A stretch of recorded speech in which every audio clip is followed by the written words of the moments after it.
To where it was just turn a Christmas ornament, since it is November. Oh, All right, when you come up to get your piece, bring it over to the stand over here where you see the cameras. We're trying to improve the photographs in the newsletter. So, well, what of course we want you to do when you grab the mic, stick it in front of your face, or we've eliminated the ability to back up as far as you possibly can because you can't go very far. There is a piece of gray tape on the floor. Stand on it and look straight ahead into that monitor right there. You don't need to turn around and look at that one. This one's right in front of you. Thank you. thank you. Okay, do what he says. Okay? Anyway, we have a number of participants here in the challenge, and make sure that if you have entered something in the challenge, that you get a ticket here. Who's going to hand out the tickets? Mr. Coyne will hand out the tickets, and then we'll have a drawing for a tool, which is the prize for the challenge. So, okay, Jerry is going first. I'm going first? Yes, you are. Hey, Jerry. Oh. I didn't realize. There you go.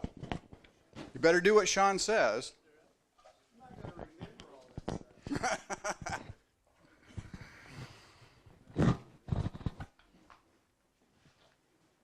standing on the gray tape. Move to your right. Stand on a piece of gray Wait a tape. minute, let me get the birdhouse opening correct. Okay, there we go. I started out trying to turn the inside, the two-sided inside out that Chris did last month, and that didn't go too well. So I fell back on an ornament that a member of ours, Bob Davis, I think Bob Davis did this probably 15 years or so ago for us. Anyway, it consists of just a scrap of holly and the oak acorn cap off of a bur oak. And that's all there is to it. Over in the price chopper bag on this table are some of these bur oak caps. If some of you want to give something like this a try, just help yourself. Take all you want over there. Thank you. Great.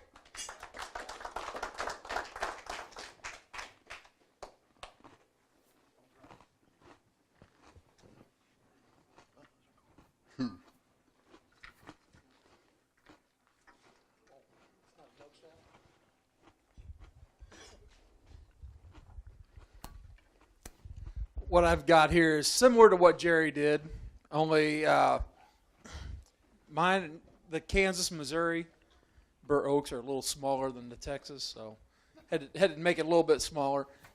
This is a ornament out of red mallee, I think it is. It's an Australian burl, and I had it almost like an acorn shape, and I thought, this right here is an idea of when you've gone one step too far.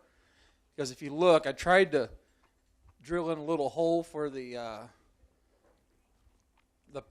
birdhouse. Oh, where you at there? There you go. And that burl chipped out something fierce. So now it's a hole for a fat bird. Because I had to sand it out a little bit, but it turned out really well for turning that wood for the first time. But, That's cookie. yeah, that's all it There's is. one left. What's that? Oh, he's back there talking. Whoa. Okay.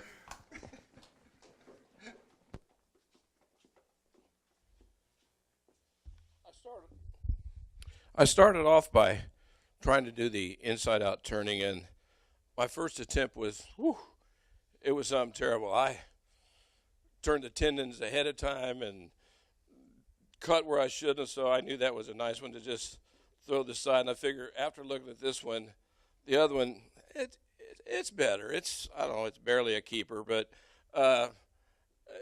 this was harder than I thought. I had a real hard time looking at them in reverse. I had to cut it out and then cover half of it to cut it that way to make it work. So it was, I mean, it's fun. I'm not done, but yeah, it was a lot tougher than it looked up here during the demo.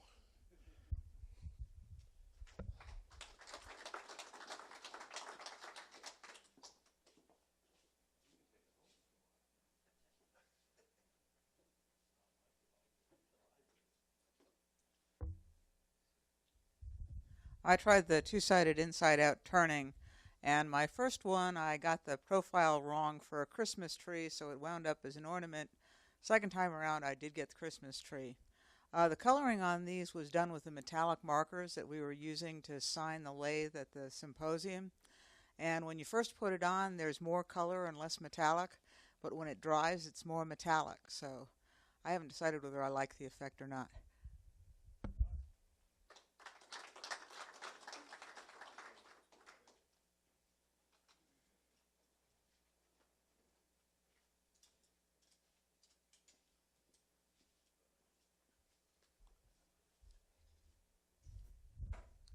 Now, don't pay any attention to the ornament. The main thing here is my ornament stand that I made out of a coat hanger. But no, but it is an inside-out turning, and it's made out of walnut.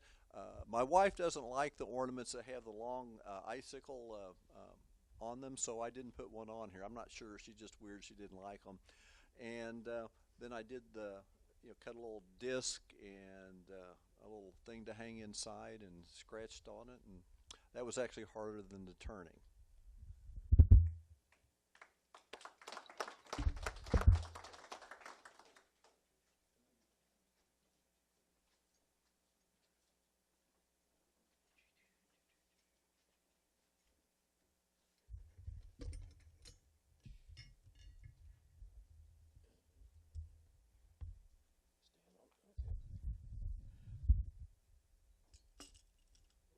I tried this one. I didn't like that. So then I did this one, which is my idea of an inside out. I made the Christmas tree outside and then stuck it inside and then turned the thing. But looking on some things, I suddenly decided Christmas sounds really good for a space invasion, so I had to make a flying saucer. And then I heard the absolute truth here that no tree has ever been hit by a ship that has a lighthouse ornament on it for Christmas. Okay.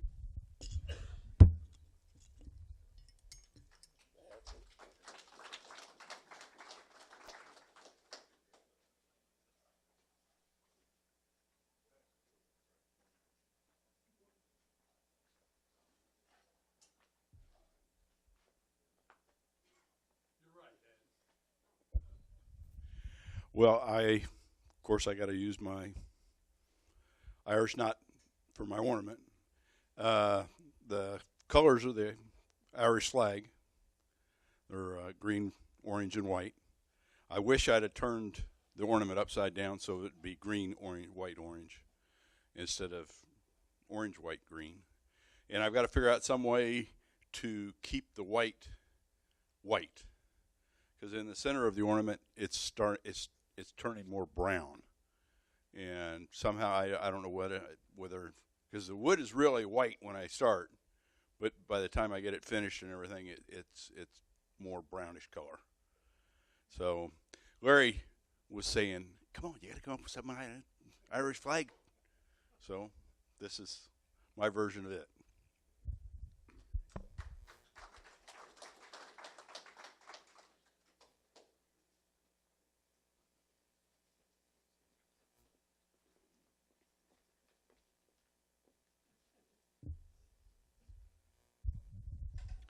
Tree ornaments.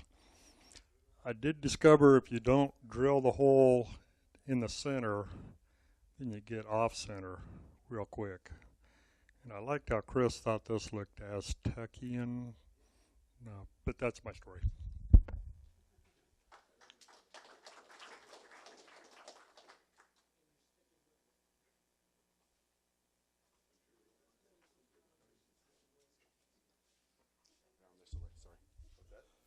this way.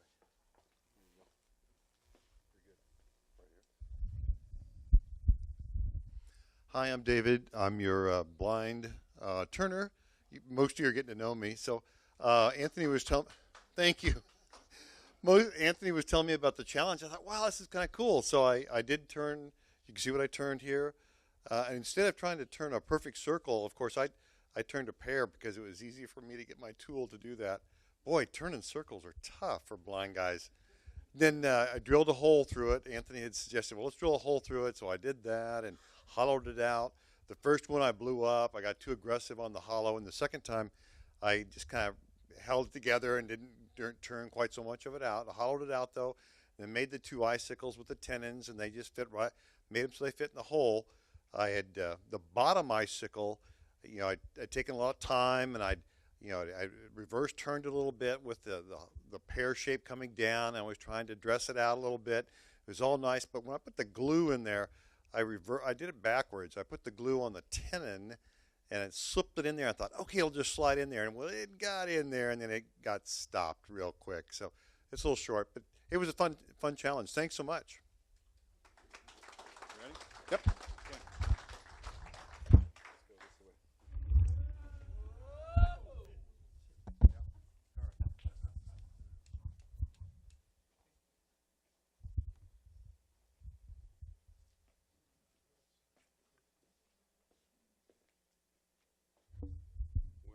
I found some, I think it's some hickory that I had left from the kitchen and glued it up and made that, and I thought it was kind of big, so just this morning I found some pin blank size things I think I got out of the trash can over here or something, and glued a couple together, and about 5 o'clock this afternoon then I turned that. So it could have been better, but that's probably more of the size I would like. So, but it was fun anyway.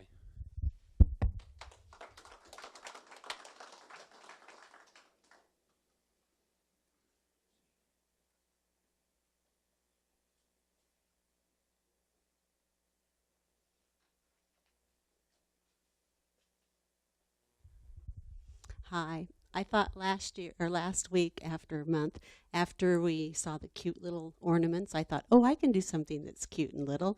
Well, they're not so little, but I was happy with them anyway. This one is made of pine with walnut oil. And this one is hickory with also walnut oil.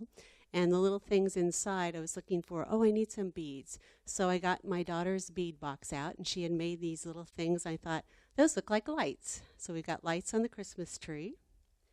And this one was just a fun green shape.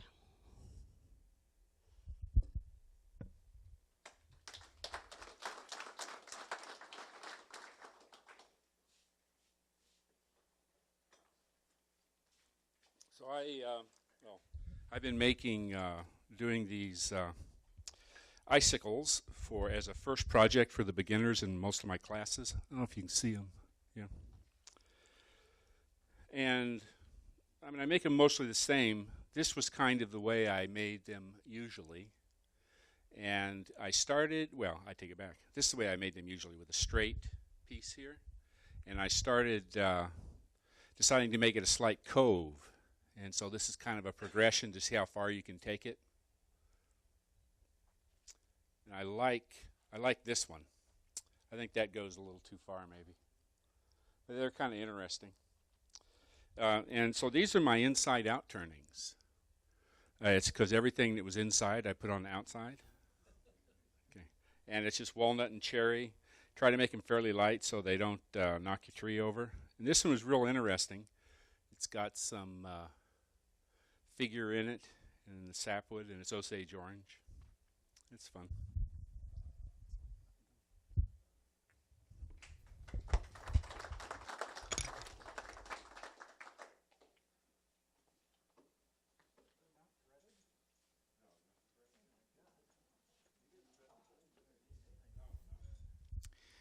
So this one was given to me from a dear friend for Christmas. It's a Star of David, and because I missed the demo last meeting, now I know how to do it. And for the people that haven't been to the previous meeting, you glue two pieces of board and do the outside, and then you separate it and do the inside. So that's the outcome. And he also did some effort to emphasize the star, so you see those two triangles. And this was then done by Chris.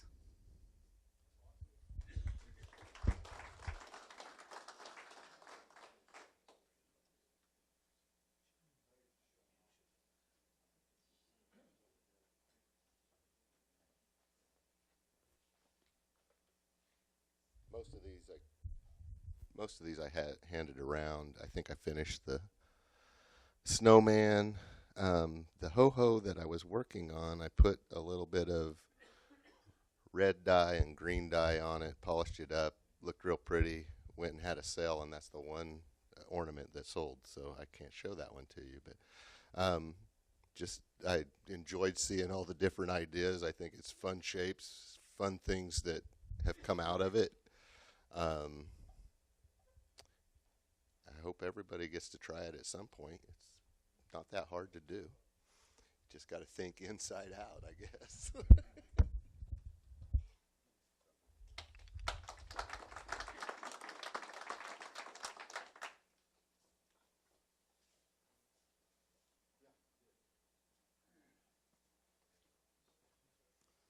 Okay, this is.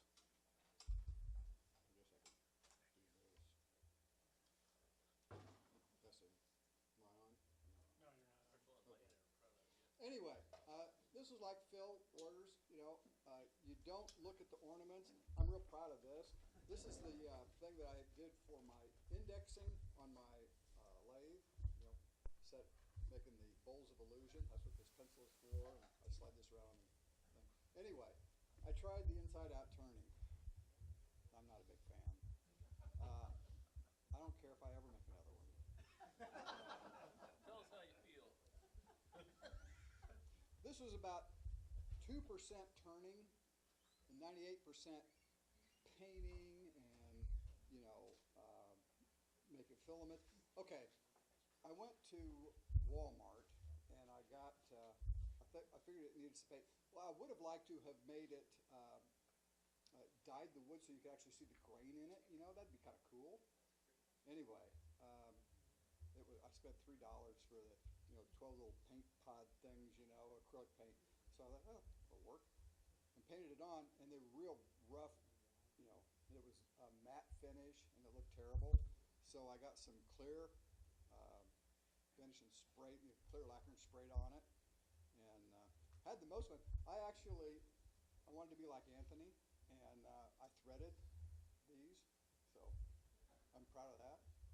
But I like my filaments.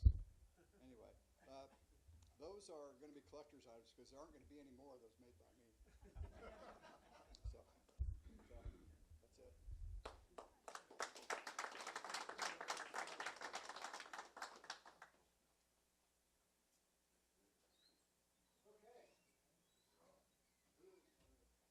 Pick somebody to draw a winner.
church cut down a maple tree last November, and I had the log laying in my backyard, and I just cut into that about a month ago.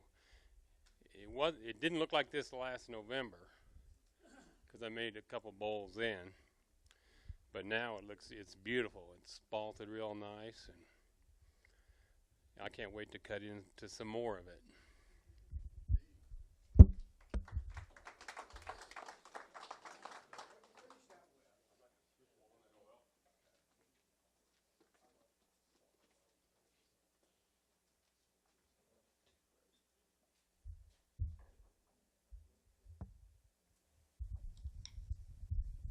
Now this is a piece of olive wood that I got in Malta, which is a small island in the middle of the Mediterranean, and it was interesting turning it. I had some tear out in the center, but as you can see it's rather busy there, but it sanded real nice, and I put one layer of tung oil on the end of it. So that's my little souvenir from Malta. This one, if you've looked at the finish at this, it's got a funny metallic look to it. At the symposium, one of the vendors had some pearlescent type pigments, and I bought some, and I mixed it in with some clear lacquer and put it on there, and it gives it a metallic look. So just wanted to share that with you.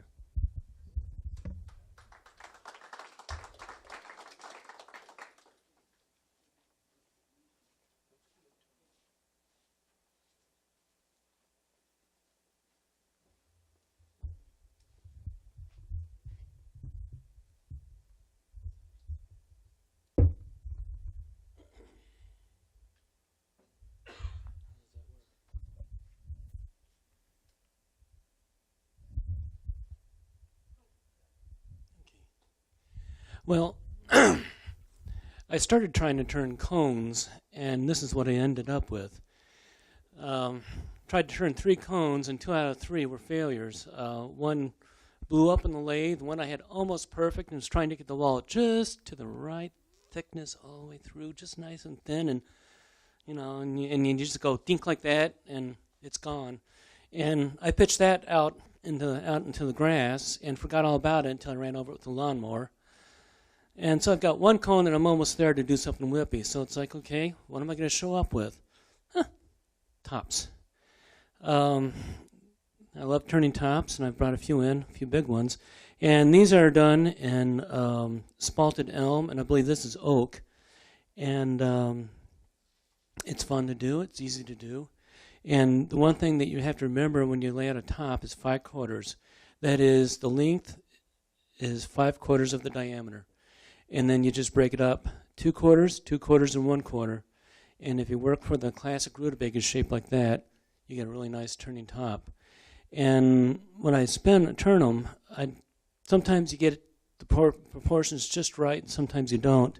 This one is almost there. It's just a little awkward when it turns in right here in this cheek. This one I think is pretty sweet, but this one is almost perfect, at least from here, because you can see I've got a nice. Here we go. You can see how it's got a nice cone, and then this area right here is nice and full, and then I've got the cheek comes back in at a really nice angle. If I was going to be hypercritical, I would say that, if I can get my hands up there, if I was hypercritical, I'd say that my crown, the top here, is just a little bit too fat, too wide. But these are, you kind of knock these out, and so you don't get too much of a perfectionist. So that's it.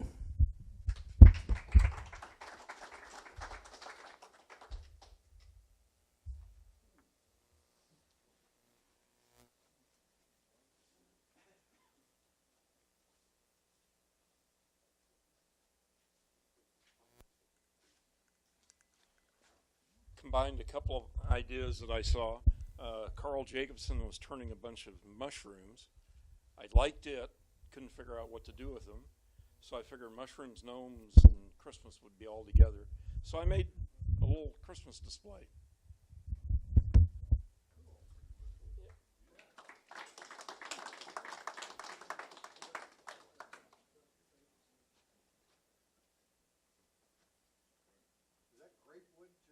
Yes, it is. How could you tell? Tapes. A few years ago, my daughter and son-in-law bought a house in Texas, and it has a pool in the backyard, and it had this big bald cypress tree right beside the pool. They thought, this is great. It provides shade, which is important in Texas. And I said, you're going to want to cut that tree down. And they didn't understand why. And I said, well, first of all, the patio you have, which is nice, it's going to shoot up knees and destroy your patio. And I said, this winter you're going to find out why you want to cut the tree down. Well, it lasted 2 winters before they cut the tree down. So they gave me a piece. And if anybody offers you bald cypress, tell them no thanks. First of all, you have to wear a snorkel to turn it. I don't care how old the log is, it's going to cover you. You have to stop and wipe your mask off because it's wet. It just stays wet. And after you turn it, it's not all that pretty. I don't know if you can see inside. There's gray lines in it, and it's not a very good-looking wood. And so I used 3 different colors of stain. I used violet, green, and yellow. And if you're going to do that type of staining, you want to use a clear wood like maple or clear ash, something like that, because this has gray and it winds up looking a little muddy on the sides where the gray was in the wood. And so I covered all that gray wood then with grapes and grape leaves. This is going to be a popcorn bowl. So the inside I used beeswax and mineral oil, which is food safe, and then the outside is acrylic.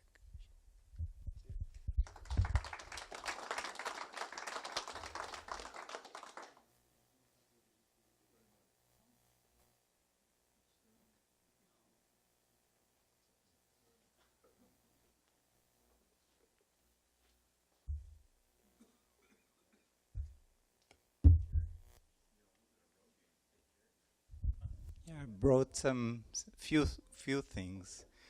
So I'll start with this. This is a piece of cedar that I had laying down, and I was wondering how to turn it. And I really like.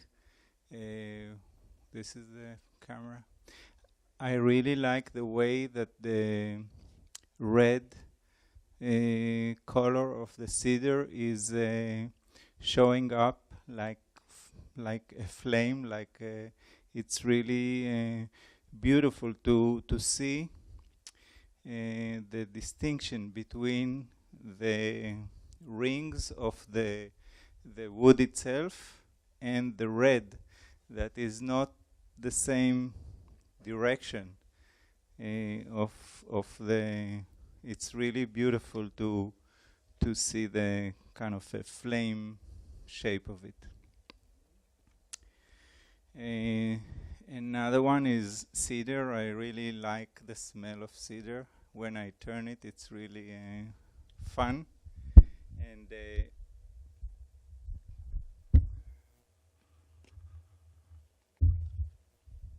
so I didn't finish the inside because I want the smell to stay there. So currently the smell of the lacquer is dominant, but I hope it will go away. And this is a lidded box that we learned to make with the demonstrator. I don't remember his name. Liam Arnell. So the trick is to add some piece of wood as a separator, so you can see the lines of the grain, even though there is a separator. The wood is from camphor wood, and you are welcome to open it and smell the fragment. It's really nice to smell it. Thank you.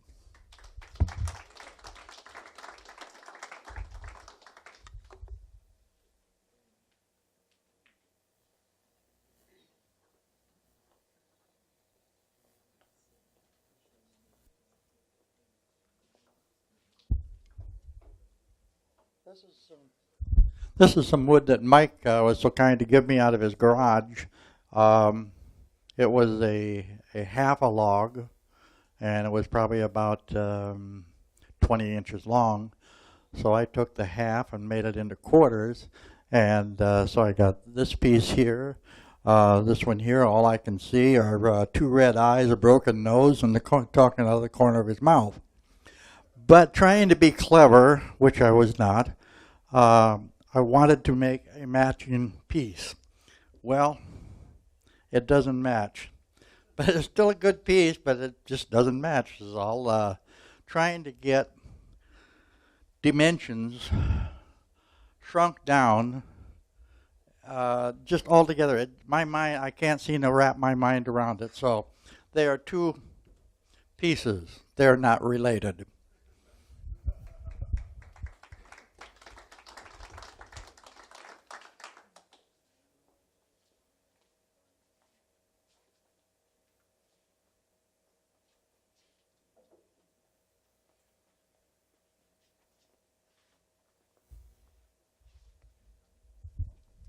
I think they call these winged bowls, this shape here. Saw it demoed here one time. Fun. I found that I did one similar to this, and I found that the drill in the holes kind of makes a fun, unique design in it. But I drill the holes before I start turning the wood, so I just find my points, and I just went from corner to corner and made lines and made dots and different things, and drilled different size holes. Decided it needed to have a cap on it. I tried to, with the piece of ebony, I tried to keep my real sharp corners, and one of them broke off. It's very brittle stuff, I found.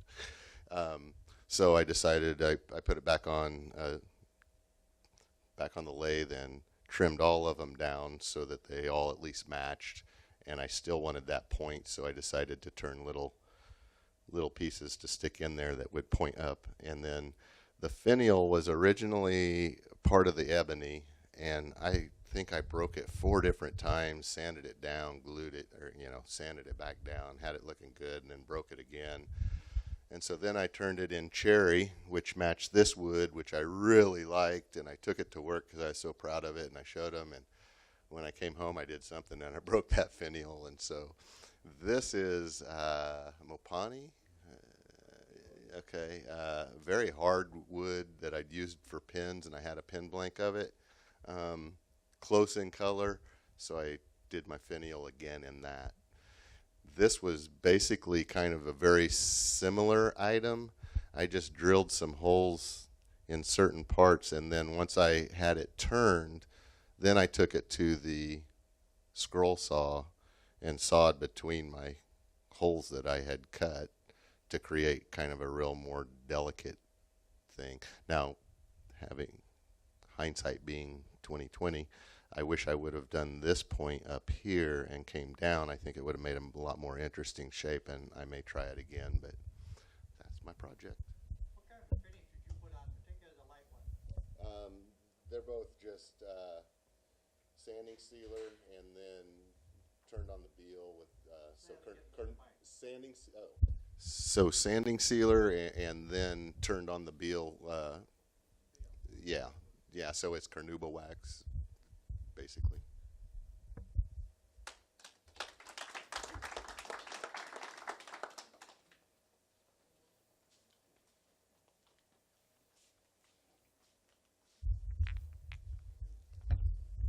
I just turned easy things.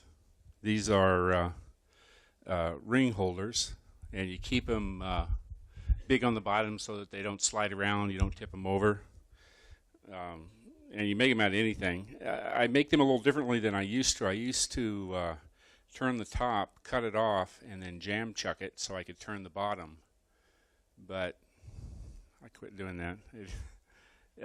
It's hard to get them exactly centered. Yeah, that's good enough. And it just wasn't worth the time. And so I think that if you're careful with when you cut them off, they're acceptable. And this is another real easy thing to make. This is a loose lid box, You know, one of the things that slows people down when they make boxes, they try to make the tenon and the mortise fit just right. But this, cross grain, the wood's cheap, you get it dry, it doesn't have to fit exactly there. So it's a bunch of real straightforward projects to make. This is mahogany. It was actually a piece of trash I picked up off the floor. Someone had cut it off of something else. And it's got some wormholes in it, but they didn't complain.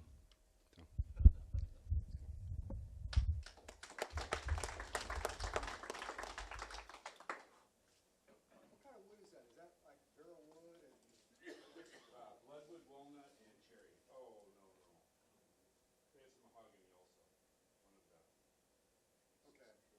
Look like it's stained or something. No. Anybody else? Going? Okay. Well, we certainly had some diverse array of show and tell items, and I'm surprised how many people participated in the challenges they did. Of course, there's some really awesome things there. So anyway.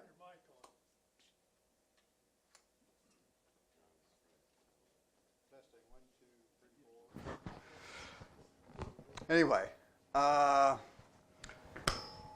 wraps it up for tonight. We have our holiday party next meeting, and don't be there or be square. Don't want to miss that. It is a lot of fun. And bring your turning tools, okay? You know, like a spindle gouge and a skew and a parting tool and whatever. So you can participate in the turning challenge. It will be good. So always a good time is had by all there. And there will be no challenge for the next meeting. We'll suspend that until January. And what the challenge will be is whatever you did in 2017 that you're most proud of. Okay? So that will kind of open it up and bring in whatever you would like to bring in for, that will be the January challenge. Okay? Any questions? What have I forgot? Anything? All right. Have a good evening, and we'll see you next month. Challenge thing, we're on the Christmas party. What are you talking about? There will be no I know, challenge. but it's a game or like a race. What we'll do is we will have 3 lays up here, or 4 lays, depending on how many. But then we'll get into teams of 3 or 4 people, and then we'll have it timed where be 3 2-minute sessions or so. Yeah, or where you'll work on turning something. And everybody's working on the same project.